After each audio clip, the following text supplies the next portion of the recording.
देश विदेश में रहने वाले सभी भारतीयों को स्वाधीनता दिवस की हार्दिक शुभकामनाएं।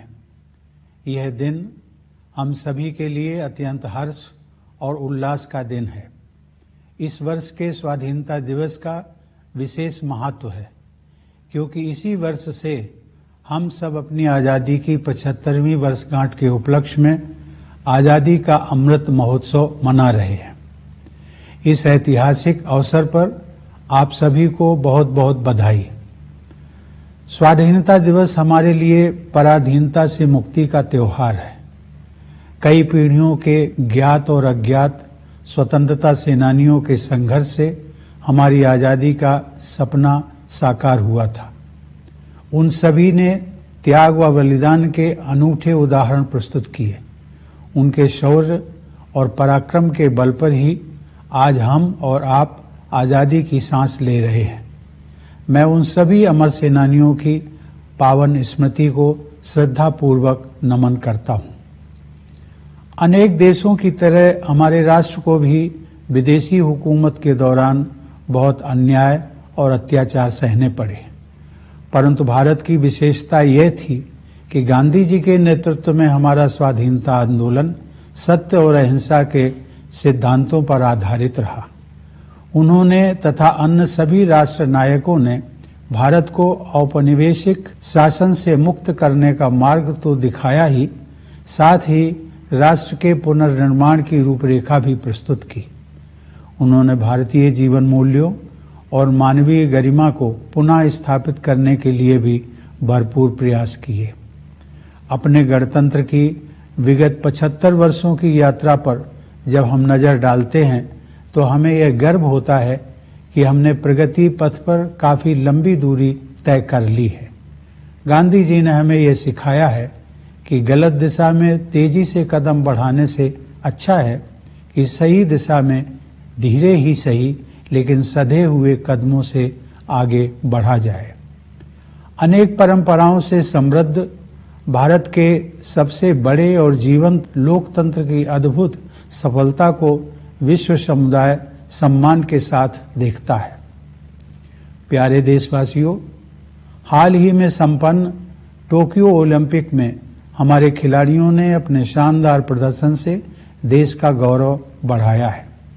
भारत ने ओलंपिक खेलों में अपनी भागीदारी के 121 वर्षों में सबसे अधिक मेडल जीतने का इतिहास रचा है।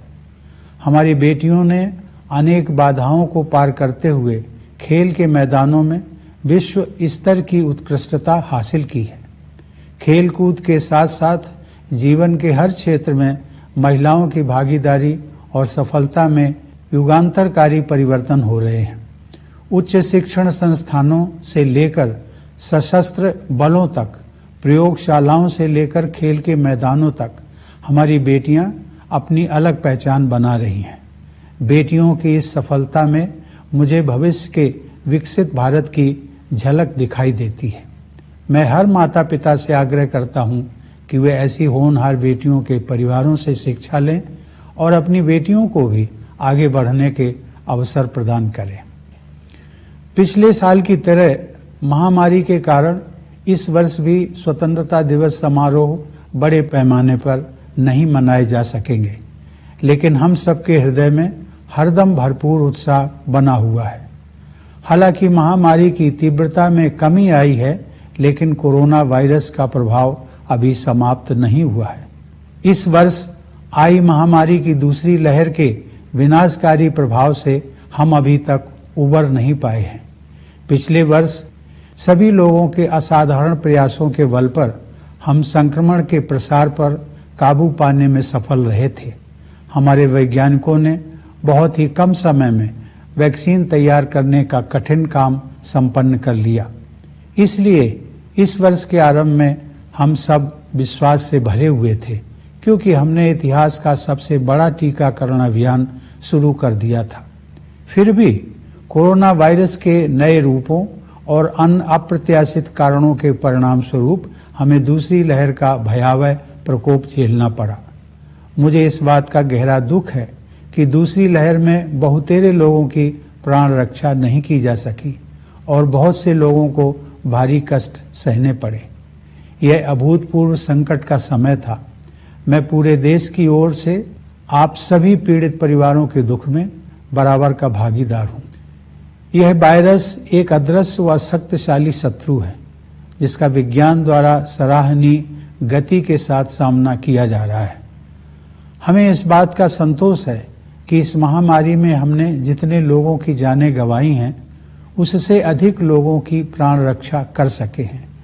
एक बार फिर हम अपने सामूहिक संकल्प के बल पर ही दूसरी लहर में कमी देख पा रहे हैं। हर तरह के जोखिम उठाते हुए हमारे डॉक्टरों, नर्सों, स्वास्थ्य कर्मियों, प्रशासकों और अन्य कोरोना योद्धाओं के प्रयासों से कोरोना की दूसरी लहर पर काबू पाया जा रहा है। कोविड की दूसरी लहर से हमारी सार्वजनिक स्वास्थ्य सेवाओं के बुनियादी ढांचे पर बहुत दबाव पड़ा है। सच तो यह है कि विकसित अर्थव्यवस्थाओं समेत किसी भी देश का बुनियादी ढांचा इस विकराल संकट का सामना करने में समर्थ सिद्ध नहीं हुआ। हमने स्वास्थ्य व्यवस्था को मजबूत बनाने के लिए युद्ध स्तर पर प्रयास किए। देश के नेतृत्व ने इस चुनौती का डटकर सामना किया। केंद्र सरकार के प्रयासों के साथ साथ राज्य सरकारों, निजी क्षेत्र की स्वास्थ्य सुविधाओं, गैर सरकारी संगठनों तथा अन्य समूहों ने सक्रिय योगदान किया। इस असाधारण अभियान में कई देशों ने उदारता से अनिवार्य वस्तुएं उसी तरह साझा की जैसे भारत ने बहुत से देशों को दवाइयां, उपकरण और वैक्सीन उपलब्ध कराई थी। इस सहायता के लिए मैं विश्व समुदाय का आभार प्रकट करता हूं। इन सभी प्रयासों के परिणाम स्वरूप काफी हद तक सामान्य स्थिति बहाल हो गई है और अब हमारे अधिकांश देशवासी राहत की सांस ले रहे हैं। अब तक के अनुभव से यही सीख मिली है कि अभी हम सबको लगातार सावधानी बरतने की जरूरत है। इस समय वैक्सीन हम सबके लिए विज्ञान द्वारा सुलभ कराया गया सर्वोत्तम सुरक्षा कवच है। हमारे देश में चल रहे विश्व के सबसे बड़े टीकाकरण अभियान के तहत अब तक 50 करोड़ से अधिक देशवासियों को वैक्सीन लग चुकी है। मैं सभी देशवासियों से आग्रह करता हूं कि वे प्रोटोकॉल के अनुरूप जल्दी से जल्दी वैक्सीन लगवा लें और दूसरों को भी प्रेरित करें। मेरे प्यारे देशवासियों, इस महामारी का प्रभाव अर्थव्यवस्था के लिए उतना ही विनाशकारी है जितना लोगों के स्वास्थ्य के लिए। सरकार गरीब और निम्न मध्यम वर्ग के लोगों के साथ साथ छोटे और मध्यम उद्योगों की समस्याओं के विषय में भी चिंतित रही है। सरकार उन मजदूरों और उद्यमियों की जरूरतों के प्रति भी संवेदनशील रही है जिन्हें लॉकडाउन और आवागमन पर प्रतिबंधों के कारण कठिनाइयों का सामना करना पड़ा है।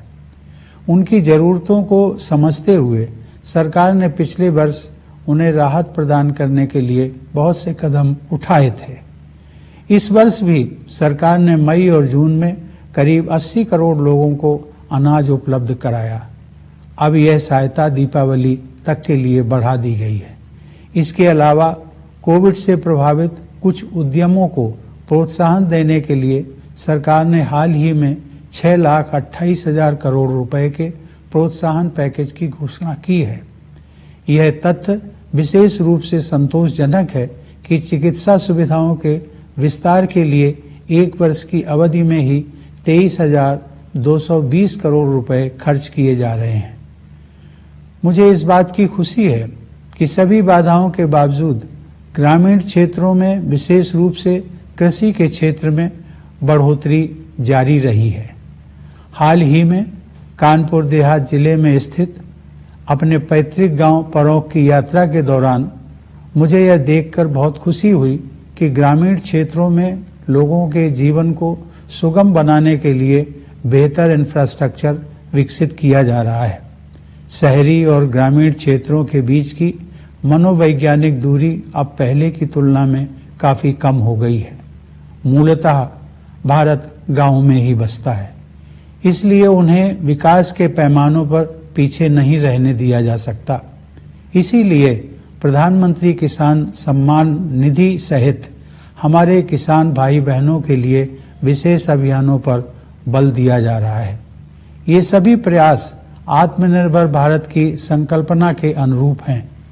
हमारी अर्थव्यवस्था में निहित विकास की क्षमता पर दृढ़ विश्वास के साथ सरकार ने रक्षा, स्वास्थ्य, नागरिक उड्डयन, विद्युत तथा अन्य क्षेत्रों में निवेश को और अधिक सरल बनाया है।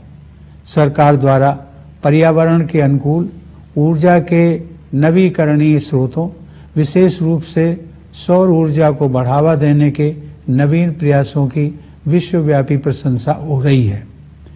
जब ईज ऑफ डूइंग बिजनेस की रैंकिंग में सुधार होता है, तब उसका सकारात्मक प्रभाव देशवासियों की ईज ऑफ लिविंग पर भी पड़ता है। इसके अलावा जन कल्याण की योजनाओं पर विशेष जोर दिया जा रहा है। उदाहरण के लिए 70,000 करोड़ रुपए की क्रेडिट लिंक्ड सब्सिडी योजना की बदौलत अपना खुद का घर होने का सपना अब साकार हो रहा है। एग्रीकल्चरल मार्केटिंग में किए गए अनेक सुधारों से हमारे अन्नदाता किसान और भी सशक्त होंगे और उन्हें अपने उत्पादों की बेहतर कीमत प्राप्त होगी। सरकार ने प्रत्येक देशवासी की क्षमता को विकसित करने के लिए अनेक कदम उठाए हैं, जिनमें से कुछ का ही उल्लेख मैंने किया है। प्यारे देशवासियों, अब जम्मू कश्मीर में नव जागरण दिखाई दे रहा है। सरकार ने लोकतंत्र और कानून के शासन में विश्वास रखने वाले सभी पक्षों के साथ परामर्श की प्रक्रिया शुरू कर दी है। मैं जम्मू कश्मीर के निवासियों, विशेषकर युवाओं से इस अवसर का लाभ उठाने और लोकतांत्रिक संस्थाओं के माध्यम से अपनी आकांक्षाओं को साकार करने के लिए सक्रिय होने का आग्रह करता हूं। सर्वांगीण विकास के प्रभाव से अंतर्राष्ट्रीय मंच पर भारत का कद ऊंचा हो रहा है। यह बदलाव प्रमुख बहुपक्षीय मंचों पर हमारी प्रभावी भागीदारी में तथा अनेक देशों के साथ हमारे द्विपक्षीय संबंधों को सुदृढ़ बनाने में परिलक्षित हो रहा है। प्यारे देशवासियों, 75 साल पहले जब भारत ने आजादी हासिल की थी, तब अनेक लोगों को यह संशय था कि भारत में लोकतंत्र सफल नहीं होगा। ऐसे लोग शायद इस तथ्य से अनभिज्ञ थे कि प्राचीन काल में लोकतंत्र की जड़ें इसी भारत भूमि में पुष्पित पल्लवित हुई थी। आधुनिक युग में भी भारत बिना किसी भेदभाव के सभी वयस्कों को मताधिकार देने में अनेक पश्चिमी देशों से आगे रहा। हमारे राष्ट्र निर्माताओं ने जनता के विवेक में अपनी आस्था व्यक्त की और हम भारत के लोग अपने देश को एक शक्तिशाली लोकतंत्र बनाने में सफल रहे हैं। हमारा लोकतंत्र संसदीय प्रणाली पर आधारित है, अतः संसद हमारे लोकतंत्र का मंदिर है, जहां जनता की सेवा के लिए महत्वपूर्ण मुद्दों पर वाद विवाद, संवाद और निर्णय करने का सर्वोच्च मंच हमें उपलब्ध है। ये सभी देशवासियों के लिए बहुत गर्व की बात है कि हमारे लोकतंत्र का यह मंदिर निकट भविष्य में ही एक नए भवन में स्थापित होने जा रहा है। यह भवन हमारी रीति और नीति को अभिव्यक्त करेगा। इसमें हमारी विरासत के प्रति सम्मान का भाव होगा और साथ ही समकालीन विश्व के साथ कदम मिलाकर चलने की कुशलता का प्रदर्शन भी होगा। स्वतंत्रता की 75वीं वर्षगांठ के अवसर पर इस नए भवन के उद्घाटन को विश्व के सबसे बड़े लोकतंत्र की विकास यात्रा में एक ऐतिहासिक प्रस्थान बिंदु माना जाएगा। सरकार ने इस विशेष वर्ष को स्मरणीय बनाने के लिए कई योजनाओं का शुभारंभ किया है। गगनयान मिशन उन अभियानों में विशेष महत्व रखता है। इस मिशन के तहत भारतीय वायुसेना के कुछ पायलट विदेश में प्रशिक्षण प्राप्त कर रहे हैं। जब वे अंतरिक्ष में उड़ान भरेंगे तो भारत मानव युक्त अंतरिक्ष मिशन को अंजाम देने वाला दुनिया का चौथा देश बन जाएगा। इस प्रकार हमारी आकांक्षाओं की उड़ान किसी प्रकार की सीमा में बंधने वाली नहीं है। फिर भी हमारे पैर यथार्थ की ठोस जमीन पर टिके हुए हैं। हमें यह एहसास है कि आजादी के लिए मर मिटने वाले स्वाधीनता सेनानियों के सपनों को साकार करने की दिशा में हमें अभी काफी आगे जाना है। वे सपने हमारे संविधान में न्याय, स्वतंत्रता, समता और बंधुता इन 4 सार गर्भित शब्दों द्वारा स्पष्ट रूप से समाहित किए गए हैं। असमानता से भरी विश्व व्यवस्था में और अधिक समानता के लिए तथा अन्यायपूर्ण परिस्थितियों में और अधिक न्याय के लिए दृढ़तापूर्वक प्रयास करने की आवश्यकता है। न्याय की अवधारणा बहुत व्यापक हो गई है, जिसमें आर्थिक और पर्यावरण से जुड़ा न्याय भी शामिल है। आगे की राह बहुत आसान नहीं है। हमें कई जटिल और कठिन पड़ाव पार करने होंगे, लेकिन हम सबको असाधारण मार्गदर्शन उपलब्ध है। यह मार्गदर्शन विभिन्न स्रोतों से हमें मिलता है। सदियों पहले के ऋषि मुनियों से लेकर आधुनिक युग के संतों और राष्ट्र नायकों तक हमारे मार्गदर्शकों की अत्यंत समृद्ध परंपरा की शक्ति हमारे पास है। अनेकता में एकता की भावना के बल पर हम दृढ़ता से एक राष्ट्र के रूप में आगे बढ़ रहे हैं। विरासत में मिली हमारे पूर्वजों की जीवन दृष्टि इस सदी में न केवल हमारे लिए बल्कि पूरे विश्व के लिए सहायक सिद्ध होगी। आधुनिक औद्योगिक सभ्यता ने मानव जाति के सम्मुख गंभीर चुनौतियां खड़ी कर दी हैं। समुद्रों का जल स्तर बढ़ रहा है, ग्लेशियर पिघल रहे हैं और पृथ्वी के तापमान में वृद्धि हो रही है। इस प्रकार जलवायु परिवर्तन की समस्या हमारे जीवन को प्रभावित कर रही है। हमारे लिए गर्व की बात है कि भारत ने न केवल पेरिस जलवायु समझौते का पालन किया है, बल्कि जलवायु की रक्षा के लिए तय की गई प्रतिबद्धता से भी अधिक योगदान कर रहा है। फिर भी मानवता को विश्व स्तर पर अपने तौर तरीके बदलने की सख्त जरूरत है। इसीलिए भारतीय ज्ञान परंपरा की ओर दुनिया का रुझान बढ़ता जा रहा है। ऐसी ज्ञान परंपरा जो वेदों और उपनिषदों के रचनाकारों द्वारा निर्मित की गई, रामायण और महाभारत में वर्णित की गई, भगवान महावीर, भगवान बुद्ध तथा गुरु नानक द्वारा प्रसारित की गई और महात्मा गांधी जैसे लोगों के जीवन में परिलक्षित हुई। गांधी जी ने कहा था कि प्रकृति के अनुरूप जीने की कला सीखने के लिए प्रयास करना पड़ता है, लेकिन एक बार जब आप नदियों और पहाड़ों, पशुओं और पक्षियों के साथ संबंध बना लेते हैं तो प्रकृति अपने रहस्यों को आपके सामने प्रकट कर देती है। आइए हम संकल्प लें कि गांधी जी के इस संदेश को आत्मसात करेंगे और जिस भारत भूमि पर हम रहते हैं उसके पर्यावरण के संरक्षण के लिए त्याग भी करेंगे। हमारे स्वतंत्रता सेनानियों में देश प्रेम और त्याग की भावना सर्वोपर थी। उन्होंने अपने हितों की चिंता न करते हुए हर प्रकार की चुनौतियों का सामना किया। मैंने देखा है कि कोरोना के संकट का सामना करने में भी लाखों लोगों ने अपनी परवाह न करते हुए मानवता के प्रति निस्वार्थ भाव से दूसरों के स्वास्थ्य और प्राणों की रक्षा के लिए भारी जोखिम उठाए हैं। ऐसे सभी कोविड योद्धाओं की मैं हृदय से सराहना करता हूं। अनेक कोविड योद्धाओं को अपनी जान भी गंवानी पड़ी है। मैं उन सब की स्मृति को नमन करता हूं।